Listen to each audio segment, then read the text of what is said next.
சூரியன் மறைந்த நேரம். ஓர் குளிர்கால மாலை பொழுது அது.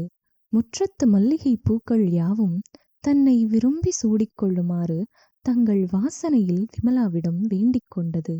பாவம், விரிந்த அந்த மல்லிகை பூக்கள் அவளின் வாடிய மனதை அவை அறியவில்லை போலும். இப்போது அவளுக்கிருக்கும் ஏக்கத்தையும் மனதில் எழுந்திருக்கும் சலனத்தையும் அவை இரட்டிப்பாக்கின. உடல் முழுதும் இதமான குளிர் மெல்ல மெல்ல பரவ, கண்கள் சிறிது மயக்கமுற்றபடி அவள் கதிரேசனை நினைத்து கொண்டாள். அவனோடு கடந்த 9 மாத காலமாக தான் கொண்டிருந்த உறவை அவள் வாழ்வில் ஒருபோதும் மறக்கப் போவதில்லை. தன் கணவனை பிரிந்த பின்னர் எந்த ஆணையும் நம்ப மறுத்தவள் தற்போது ஒருவனை உளமாற நினைந்து உருகிக் கொண்டிருக்கிறாள். மாலை மங்கி இரவு வரத் தொடங்கும்போது அவள் யோசனையும் தீவிரமாகிறது. இதயத்தில் கேள்விக் கணைகளை தனக்குத்தானே தொடுக்கத் துவங்கினாள். கதிரேசனிடம் நாளை எப்படி இந்த விஷயத்தை சொல்வது? அவன் அதற்கு எப்படி பதிலளிப்பான்? என்னை ஏற்றுக்கொள்வானா, அல்லது நீ ஏற்கனவே கணவனால் கைவிடப்பட்டவள் என்று கூறிவிடுவானா? இனி நாளை முதல் எங்கள் நட்பு அடுத்த கட்டம் நோக்கிச் செல்லுமா, அல்லது நட்பே இல்லாது போய்விடுமா என அடுக்கிக் கொண்டாள். எனினும் அவளுக்கு எங்கோ ஒரு மூலையில் சிறிய நம்பிக்கை இருக்கத்தான் செய்தது. அன்பழகன் தன்னை வீட்டை விட்டு அனுப்பிய பின் திக்குமுக்கு தெரியாமல் இருந்தவளுக்கு ஆதரவு தர யாரும் இல்லை. தந்தை இறப்பிற்குப் பின் முறுக்கு விற்று விமலாவை வளர்த்த தன் ஒரே சொந்தமான தாயும் திருமணத்திற்கு 3 மாதங்களுக்கு முன்பே மஞ்சள் காமாலையில் இறந்துவிட்டாள். செய்வதறியாது திகைத்தவளுக்கு என்றோ ஒரு நாள் தன் தாய் தான் வாழ்க்கைப்பட்ட ஊருக்கு பக்கத்து ஊரான சோலையூரில் தன் மாமா ஒருவரின் வீடு இருப்பதாகச் சொன்னது நினைவிற்கு வந்தது. ஆரம்பத்தில் கொஞ்சம் தயங்கினாலும் பின்னர் வேறு வழியின்றி அங்கே போய் தஞ்சம் கேட்டாள்.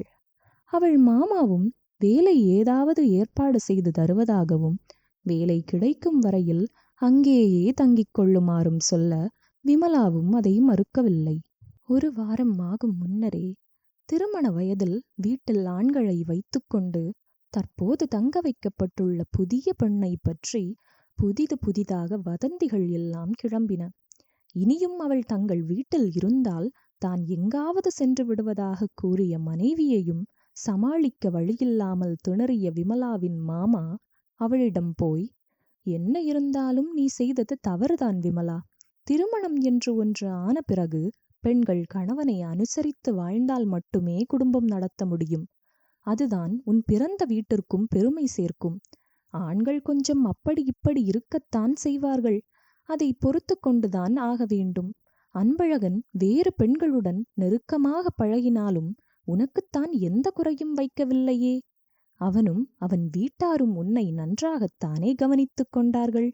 பின் நீ அவனிடம் கடிந்து கொண்டது எப்படி முறையாகும் என்று அறிவுரையை அடுக்கினார்.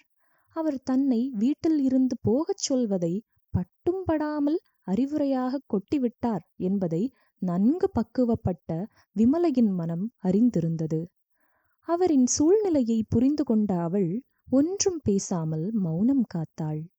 அவரது அறிவுரை அர்த்தமற்றதாக தோன்றினாலும் பேருக்கு பெரியவர் என்பதால் அதை ஏற்றுக்கொண்டது போல் அவளும் பேருக்கு என்று தலையை ஆட்டிக்கொண்டாள்.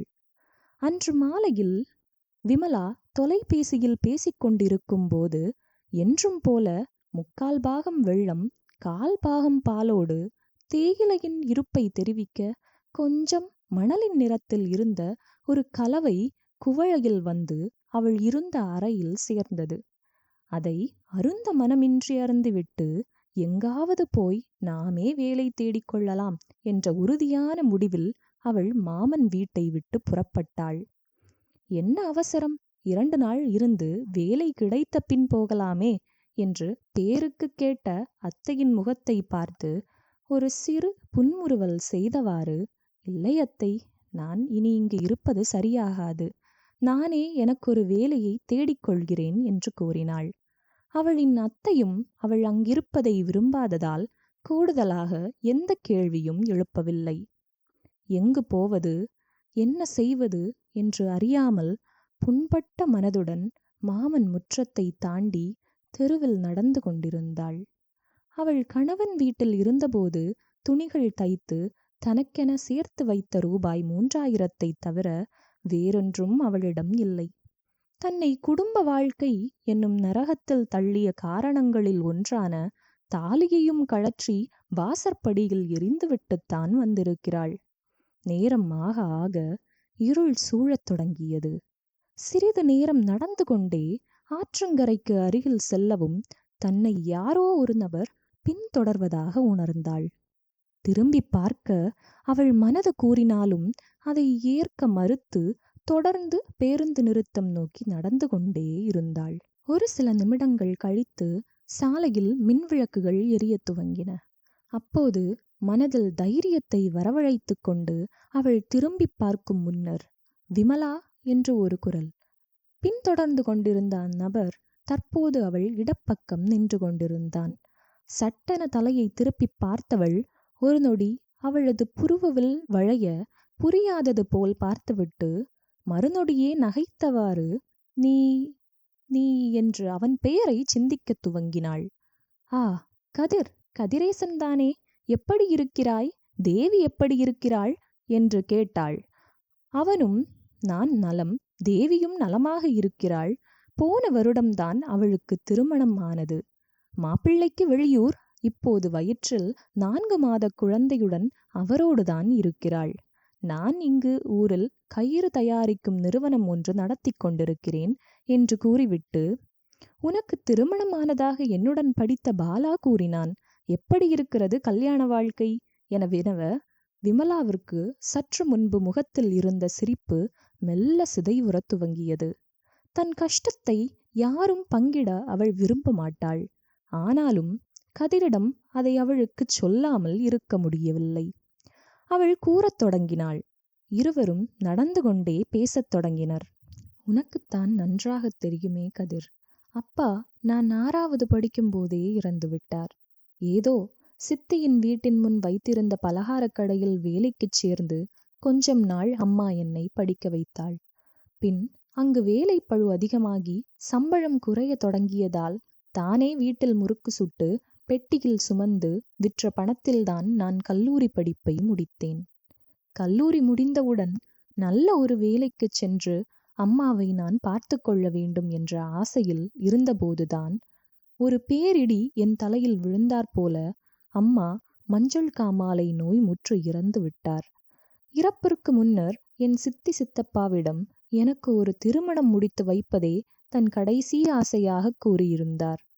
அம்மா இறந்து 3 மாதம் ஆகும் முன்னரே கெட்டது நடந்த வீட்டில் நல்லது நடக்கட்டும் எனக் கூறி 3வது மாதத்தில் மணம் முடித்தும் வைத்தார்கள்.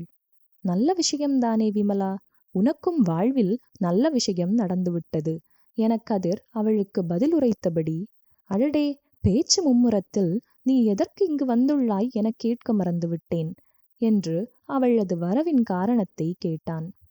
விமலாவும் தனக்கு நடந்தவற்றை எல்லாம் கூறினாள். அவள் வாழ்வில் சந்தோஷம் என்ற வார்த்தைக்கே இடம் இல்லை என்பதை அறிந்து கொண்ட கதிர் மிகவும் மனம் நொந்தான். அவளுக்கு வேறு ஒருவருடன் திருமணம் ஆனதை அறிந்தபோது கூட அவன் இவ்வளவு நொந்ததில்லை.